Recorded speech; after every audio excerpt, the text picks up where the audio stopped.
मंडळी नमस्कार, मी डॉक्टर बाळासाहेब मागाडे अर्थात सांगोला पॉलिटिक्स या आपल्या लोकप्रिय यूट्यूब चॅनलचा संपादक. मंडळी, सांगोला तालुक्यातल्या 7 जिल्हा परिषद गटांच्या एकूण निवडणुकीचा जो एक्झिट पोल आहे तो काल आपण आपल्या सांगोला पॉलिटिक्स या यूट्यूब चॅनलवर जारी केला होता. मंडळी, आज आपण पंचायत समितीच्या 14 गणांसाठीचा एक्झिट पोल टाकतोय.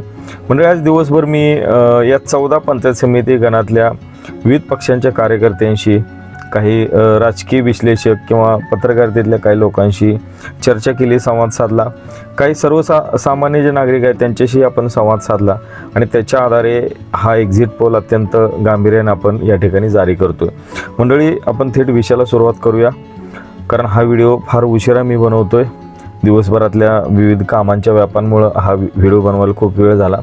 मंडळी, 14 पंचायत समितीचे गण आहेत. त्याच्यामध्ये महूद बुद्रुक आहे, चिकमहूद आहे, वाकी शिवणी आहे, एकतपूर, वाडेगाव, जवळा, कडलास, आजनाळे, राजुरी, नाझरा, कोळा, हातीद, सोनंद आणि गिरडी हे साधारण 14 पंचायत समितीचे गण आहेत. आणि या 14 पंचायत समिती गणापैकी किती गणातल्या जे उमेदवार आहेत ते सांगोला तालुका विकास आघाडीचे उमेदवार विजयी होतील आणि किती महायुती अर्थात शिवसेना भाजपचे उमेदवार विजयी होतील याच्याकडे सर्वांची उत्सुकता लागून राहिलेली आहे. मंडळी, सांगोला पॉलिटिक्सच्या एक्झिट पोलच्या अंदाजानुसार आपण आकड्यात जर बोलायचं झालं तर मी केलेल्या अंदाजानुसार साधारणपणे 9 जागा या सांगोला तालुका विकास आघाडीच्या पारड्यात जाण्याची शक्यता आहे आणि उर्वरित 5 जागांपैकी 4 जागा या महायुती अर्थात शिवसेना भाजप आणि मंडळी 1 जागा ही अपक्षाच्या वाट्याला जाण्याची शक्यता आहे. अशा 14 जागांचा हा एक्झिट पोल आपण जारी केलतोय. मी पुन्हा एकदा सांगतो की 14 पैकी 9 जागा या शेकाप दीपक आबा यांच्या सांगोला तालुका विकास आघाडीला, उर्वरित 5 जागांपैकी 4 जागा शिवसेना भाजपच्या महायुतीला आणि 1 जागा ही अपक्ष उमेदवाराकडे जाण्याची शक्यता आहे. तर मंडळी, गण वाईज आपण एक्झिट पोल पाहिला तर माझ्या अभ्यासानुसार महूद जिल्हा परिषद गटातला अत्यंत महत्त्वाचे जे 2 गण आहेत त्याच्यामध्ये महूद बुद्रुक आणि चिकमहूद हे दोन्ही गण शेतकरी कामगार पक्ष दीपक आबा यांच्या सांगोला तालुका विकास आघाडीकडं जाण्याची दाट शक्यता आहे, तसा एक्झिट पोल सांगतोय. कारण मंडळी, महूद जिल्हा परिषद गटावर शिवसेनेचा भगवा ध्वज फडकण्याची शक्यता आपण कालच वर्तवली होती. शिवसेनेचे नेते दादासाहेब लवटे यांनी त्या ठिकाणी मोठी ताकद लावून ही निवडणूक लढवली होती. त्यामुळे महूद जिल्हा परिषद गटाची जी जागा आहे ती शिवसेनेकडे जाणार असली तरीही शेतकरी कामगार पक्ष आणि दीपक आबाच्या या सांगोला तालुका विकास आघाडीनं पूर्ण महूद गट त्या ठिकाणी महूद गट सोडण्याइतपत त्यांची कमकुवत त्या ठिकाणी परिस्थिती नाही आहे. त्यामुळं महूद गटातल्या चिकमहूद आणि महूद बुद्रुक या 2 गणांवर सांगोला तालुका विकास आघाडीचा झेंडा फडकण्याची दाट शक्यता आहे. त्यामुळे ह्या दोन्ही जागा शेकाप आणि आबांच्या गटाकडे जाण्याची शक्यता आहे. मंडळी, एकतपूर गटामध्ये आपण काल अंदाज वर्तवला होता की एकतपूर गट हा त्या ठिकाणी शेतकरी कामगार पक्षाचे उमेदवार आहेत सिंधुताई मोहनबापू आलदर. तर या गटामध्ये शेतकरी कामगार पक्षानं मोठी मुसंडी मारलेली आहे आणि ही मुसंडी मारत असताना त्याच ठिकाणी 2 गणांमध्ये सुद्धा आपल्या एक्झिट पोलनुसार शेतकरी कामगार पक्ष आणि दीपक आबांच्या सांगोला तालुका विकास आघाडीला यश मिळण्याची दाट शक्यता आहे. एकतपूर जिल्हा परिषद गटातल्या वाकी शिवणे आणि एकतपूर या दोन्ही पंचायत समिती गणांवर सांगोला तालुका विकास आघाडीचा झेंडा फडकण्याची दाट शक्यता आहे. मंडळी, जवळा जिल्हा परिषद गटाकडे सर्वांचं लक्ष लागून राहिलं होतं. काल आपण तो अंदाज वर्तवला. जवळा जिल्हा परिषद गटावर दीपक आबांचे सुपुत्र सूर्यादित्य अर्थात यशराजे साळुंखे पाटील हे विजय होतील असा एक्झिट पोल आपण वर्तवला होता. मात्र मंडळी, जवळा गटातल्या 2 गणांच्या जागेकडं सर्वांचं लक्ष लागून राहिले. त्यामध्ये जवळा गटातली वाडेगाव गणातली जी जागा आहे त्या ठिकाणी सांगोला तालुका विकास आघाडी अर्थात शेतकरी कामगार पक्षाच्या वाट्याला आलेली ती जागा होती. त्या ठिकाणी माजी सहाय्यक पोलीस आयुक्त भरत शेळके जे की सामाजिक कार्यकर्ते आहेत, सांगोला तालुक्यातले एक अभ्यासू चळवळीचं नेतृत्व म्हणून त्यांच्याकडे पाहिलं झालं. त्यांच्या पत्नी वंदनाताई शेळके यांना उमेदवारी देण्यात आली होती आणि जवळा गटातला वाडेगाव हा जो गण आहे तर तो शेकापच्या वाट्याला येण्याची दाट शक्यता आहे. त्या ठिकाणी वंदनाताई शेळके या वाडेगाव पंचायत समिती गणामधून मोठ्या मताधिक्याने विजय होतील असा आपला एक्झिट पोल सांगतोय. मंडळी, याच गटातली जवळा गटातली जवळा गण जो आहे तर तो जवळा गण अत्यंत महत्त्वपूर्ण चुरशीच्या निवडणुकीच्या अनुषंगाने महत्त्वाचा बनलेला गण आहे आणि जवळा गणामध्ये मोठ्या चुरशीनं मतदान झालं, गटातच पूर्णपणे झालं, मात्र लक्ष लागून राहिले जवळा गणाकडं. तर मंडळी, जवळा गणामध्ये भारतीय जनता पक्षाचे माजी जिल्हाध्यक्ष आणि किसान मोर्चाचे भारतीय जनता पक्षाचे माजी जिल्हाध्यक्ष श्रीकांत देशमुख आणि राष्ट्रीय भाजपच्या किसान मोर्चा आघाडीचे वरिष्ठ नेते जे की शशिकांत देशमुख आहेत, त्यांच्या भाऊजाई म्हणजे श्रीकांतदादा आणि शशिकांत भाऊ यांच्या यांचे भाऊ जे आहेत लालासाहेब देशमुख यांच्या पत्नी भारतीताई देशमुख या त्या ठिकाणी उमेदवार होतात जवळा गणातून. तर माझ्या एक्झिट पोलनुसार जवळा गणामध्ये भाजपचं कमळ उमलण्याची शक्यता आहे. मंडळी, हा जो एक्झिट पोल आहे तर तो सर्वसामान्यांमध्ये चर्चा होती, मात्र उघडपणे आपण पहिल्यांदाच ह्याच्यावर भाष्य करतोय. मंडळी, जवळा गटातल्या एकूण मतदानाच्या प्रक्रियेमध्ये आपण जर बारकाईने त्याचं जर निरीक्षण केलं तर एक गोष्ट त्या ठिकाणी प्रकर्षाने आपल्याला जाणून आली, ती म्हणजे जवळा गटातल्या ज्या 2 जागा आहेत त्याच्यामध्ये वाडेगाव जी पंचायत समितीची जागा आहे त्या ठिकाणी तर शेतकरी कामगार पक्षाचा झेंडा फडकेला अशी स्थिती आहे. मात्र जवळा गट आणि जवळा पंचायत समिती गण या दोन्ही ठिकाणी स्थानिक जे उमेदवार आहे ज्यांना आपण भूमिपुत्र म्हणू, तर हे भूमिपुत्र असणारे उमेदवार त्या ठिकाणी उमेदवार होते. एका ठिकाणी जवळा गटामध्ये सूर्यदित्य अर्थात यशराजे साळुंके पाटील आणि जवळा पंचायत समिती गणामध्ये भारती लालासाहेब देशमुख ज्या की मूळच्या जवळचे आहेत. त्यामुळे वरच्या म्हणजे मतपेटीतल्या EVM मशीनच्या वरच्या साईडला नारळ आणि खालच्या साईडला कमळ हा जो फॅक्टर आहे तर तो फॅक्टर प्राधान्यानं जवळा पंचायत समिती आणि जवळा गटामध्ये चालल्याचं दिसून आलं. आणि मग त्याच आधारे आपण जवळा जिल्हा परिषद गटातल्या जवळा पंचायत समिती गणावर भाजपचं कमळ उमलण्याची शक्यता वर्तवतोय.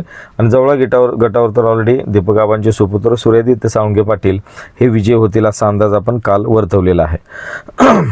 मंडळी, कडलास जिल्हा परिषद गटाकडे सर्वांचं लक्ष लागून राहिलं होतं. आपण काल तो अंदाज वर्तवला. त्या ठिकाणी शिवसेनेच्या अर्थात महायुतीच्या शोभाताई खटकाळे ह्या विजय होतील असं वर्तवलं होतं. मात्र कडलास या गणामध्येच धनुष्यबाणावरचा उमेदवार विजय होईल असा आपला अंदाज आहे. मात्र कडलास जिल्हा परिषद गटातल्याच आजनाळे पंचायत समिती गणावर सांगोला तालुका विकास आघाडीचे अनुसूचित जाती पुरुष हा जो उमेदवार आहे तो त्या ठिकाणी विजय होईल असा आपला अंदाज सांगतोय. मंडळी, चोपडी गटाकडे ही सर्वांचं लक्ष लागून राहिले. चोपडी गटामध्ये भाजपने कधी नव्हे ती मोठी ताकद लावली होती आणि त्या ठिकाणी भाजपचे जिल्हाध्यक्ष बाळासाहेब अर्थात चेतनसिंह केदार सावंत हे उमेदवार आहेत. आणि या चोपडी जिल्हा परिषद गटातल्या राजुरी आणि नाझरा या 2 गणांकडेही सर्वांचं लक्ष लागून राहिले. मात्र मंडळी, आपल्या एक्झिट पोलनुसार चोपडी जिल्हा परिषद गटाची जागा भाजपला जाणार असली तरी सुद्धा चोपडीतले जे 2 गण आहेत राजुरी आणि नाझरा या ठिकाणी शेतकरी कामगार पक्षाचा बालेकिल्ला म्हणून पाहिलं जातं. अर्थात दीपक आबांनी शेकापच्या या महायुतीच्या विकास आघाडीचे दोन्ही उमेदवार राजुरी आणि नाझरा या गणामध्ये विजय होतील असा आपला अंदाज आहे. मंडळी, कोळा जिल्हा परिषद गटाचा आपण अंदाज वर्तवला होता. त्या ठिकाणी किरण अर्थात केराप्पा पांढरे हे विजयी होतील जे की सांगोला तालुका विकास आघाडीचे उमेदवार आहेत. मात्र त्या ठिकाणी कोळा पंचायत समिती गणामध्ये भाजपचं कमळ उमलण्याचा अंदाज आपण वर्तवतो. मात्र याच गटातल्या हातीत पंचायत समिती गणावर सांगोला तालुका विकास आघाडीचा अर्थात शेतकरी कामगार पक्षाचा जो उमेदवार आहे त्या ठिकाणी हातीतमध्ये अमृत नारायण पाटील हे उमेदवार आहेत, ते विजय होतील असा आपला अंदाज आहे. मंडळी, राहिला शेवटचा गट हा घेरडी जिल्हा परिषद गट आहे. घेरडी गटामध्ये आपण अंदाज वर्तवला होता की त्या ठिकाणी सोमाबा मोठे यांच्या पत्नी संगीताताई मोठे या सांगोला तालुका विकास आघाडीकडून उमेदवारी करतायत. आपल्या अंदाजानुसार सोमाबा मोठे यांचाच त्या ठिकाणी विजय होईल असा आपला अंदाज आहे. मात्र मंडळी, आज दिवसभरामध्ये अनेक खलबतं झाली, अनेकांनी काही चर्चा सार्वजनिकपणे सोशल मीडियावर होताना दिसतात. त्या ठिकाणी अनिल मोठे यांच्या पत्नी विजय होतील असा अंदाज वर्तवला जात आहे. आज तागायत तो वर्तवला जातो. मात्र मंडळी, मतमोजणीला फार कमी तास राहिलेले आहेत. काही तासातच ही मतमोजणी समोर येईल आणि आपल्याला उद्या दुपारपर्यंत हा एक्झिट पोल पाहायला निकाल जो आहे तो पाहायला मिळेल. तत्पूर्वी आपण हा एक्झिट पोल टाकतोय. म्हणजे घेरडी जिल्हा परिषद गटामध्ये आपण वर्तवलं सोमाबा मोठे यांच्या पत्नी त्या ठिकाणी निवडून येतील. मात्र घेरडी जिल्हा परिषद गटाअंतर्गत येणाऱ्या सोनंद पंचायत समितीवर अपक्षाचा झेंडा फडकण्याची शक्यता आहे. त्यामुळे ही फार महत्त्वाची बाब आपण निदर्शनास आणू इच्छितो. गिरडी पंचायत समिती गणावर कमळ खुलेल आणि सोनंद पंचायत समिती गणावर हा अपक्ष उमेदवार विजयी होईल. त्या ठिकाणी सुरेश गवंड जे की दीपक आबांचे पूर्वसरमीचे कार्यकर्ते होते, त्यांनी बंडखोरी करत अपक्ष म्हणून त्या ठिकाणी निवडणूक लढवली. मात्र काही पक्षांनी उमेदवारांनी त्यांना पाठिंबा दिलेला होता. पॅनलही त्या अनुषंगाने गिरडीमध्ये तयार झालो, जे की जे मोठे आहेत अनिल मोठे त्यांच्या माध्यमातून, तर त्या पॅनलचे ते उमेदवार होते. भक्कम पाठिंबाही होता. त्यामुळं गिरडी जिल्हा परिषद गटातल्या सोनंद पंचायत समिती गणावर अपक्षाचा झेंडा फडकेल आणि गिरडी या गणामध्ये कमळ खुलेल अशी साधारणतः शक्यता वर्तवली जात आहे. मंडळी, आपण सारांश म्हणून काही गोष्टी महत्त्वपूर्ण आहेत त्या लक्षात घ्यायला पाहिजेत. मी सुरुवातीलाच उल्लेख केला त्याप्रमाणे एकूण 14 पंचायत समिती गणांपैकी 9 गणांवरच्या ज्या जागा आहेत तर त्या शेतकरी कामगार पक्ष आणि सांगोला दीपक आबा साळुंखे पाटील यांच्या सांगोला तालुका विकास आघाडीकडे जातील असा आपला अंदाज आहे. 14 पैकी 9 जागा झाल्या. उर्वरित 5 जागा आहेत. त्या 5 जागांपैकी 4 जागा या शिवसेना आणि भाजपच्या वाट्याला जातील आणि 1 जागा ही अपक्षाच्या वाट्याला जाते. असं 9 + 5 जागा 14 जागांचे साधारणतः गणित आहे. मंडळी, समारोपाकडे येत असताना आपल्याला एक महत्त्वपूर्ण गोष्ट ध्यानात घ्यावं लागेल, ती म्हणजे मागल्या अनेक वर्षांपासून स्वर्गीय भाई गणपतराव देशमुख यांनी शेतकरी कामगार पक्षाचा लाल बावटा हा पंचायत समितीवर सातत्यानं फडकवत ठेवला आणि स्वर्गीय भाई गणपतराव देशमुख यांच्या हयातीत 2017 साली स्थानिक स्वराज्य संस्थांची ही पंचायत समिती आणि जिल्हा परिषदेची निवडणूक लागलेली आहे. भाई गणपतराव देशमुखांचं निधन झालं. त्यांच्या पश्चात त्यांचे नातू विद्यमान आमदार डॉक्टर बाबासाहेब देशमुख हे अत्यंत ताकदीनं ही सगळी निवडणुकीची प्रक्रिया हाताळताना दिसत आहेत. डॉक्टर बाबासाहेब देशमुख यांनी राजकारणात पदार्पण केल्यापासूनच त्यांना सातत्यानं निवडणुकीला सामोरं जावं लागते. ते राजकारणात आल्यानंतरच पहिल्या प्रथम त्यांनी विधानसभेची निवडणूक लढवली आणि विधानसभेच्या निवडणुकीमध्ये मोठ्या ताकदीनं ही सगळी यंत्रणा त्यांनी कामी लावली आणि मोठ्या मताधिक्यानं जवळपास 25,000हून अधिक मताधिक्यानं विधानसभेला यश संपादन केलं. त्यानंतर अवघ्या काही महिन्यातच 4 ते 5 महिन्यातच नगर परिषदेची निवडणूक लागली. त्या नगर परिषदे निवडणुकीतही त्यांनी अत्यंत ताकदीनं ही निवडणूक लढवली आणि लगेच महिन्याभराच्या अवधीतच लगेच आता जिल्हा परिषद आणि पंचायत समितीची निवडणूक प्रक्रिया पार पडते. त्या निवडणुकीलाही ते ताकदीनं सामोरं गेलेलं. मंडळी, नगर परिषद विधानसभेमध्ये यश मिळालं होतं, मात्र नगर परिषदेला त्यांना त्या अर्थानं यश मिळालेलं दिसत नाही. मात्र परत एकदा जिल्हा परिषद आणि पंचायत समितीच्या या सगळ्या प्रक्रियेमध्ये ते सामोरं जाताना दिसत आहेत.